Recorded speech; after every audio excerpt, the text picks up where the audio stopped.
Gli elementi emersi dall'indagine di Padova orientano a escludere profili di corruttela o di coinvolgimento di livelli politici sovraordinati nelle decisioni contestate. È la precisazione del procuratore della Repubblica di Padova, Antonino Cappelleri, affidata ad una nota in merito alla vicenda dei tamponi rapidi utilizzati tra la prima e seconda ondata Covid. Nei giorni scorsi il PM Benedetto Maglio Roberti aveva chiesto il rinvio a giudizio per falso in atto pubblico nei confronti dell'ex direttore generale di Azienda Zero Patrizia Simeonato e del microbiologo Roberto Rigoli, indagato quest'ultimo anche per depistaggio perché avrebbe fornito documentazione fasulla. Gli atti sono stati ora trasmessi dalla Procura regionale presso la Corte dei Conti di Venezia, che valuterà un eventuale danno erariale. L'udienza preliminare è stata fissata per il prossimo 12 dicembre.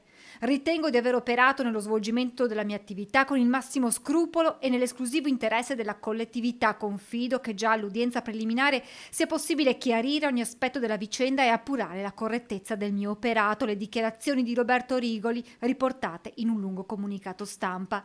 E invece l'avvocato Alessandro Moscatelli, legale dell'ex DG e Patrizia Simeonato, ad intervenire sulla vicenda. La dottoressa Simeonato respinge con forza le accuse avanzate dalla procura. Emerge già oggi, senza necessità di un processo, come la stessa sia sempre comportata con i soli obiettivi di tutelare la salute pubblica e di preservare gli interessi della pubblica amministrazione.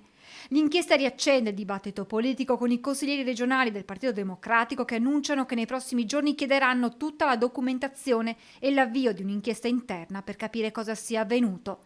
Il presidente Luca Zaia auspica venga fatta presto chiarezza. Ho il massimo rispetto per il lavoro della magistratura e auspico che faccia chiarezza, ma lo faccia veramente con velocità. Mi permetto solo di dire questo, anche perché non è giusto che ci sia una gogna per le persone coinvolte. Esprimo fra l'altro la mia stima ai due dirigenti, in particolar modo al dottor Rigoli, che lo conosco da 30 anni. Avrà modo di dimostrare tutto quello che sa di questa vicenda. Ricordo che i tamponi oggetto dello scandalo sono i tamponi usati non solo in Italia ma in tutto il mondo.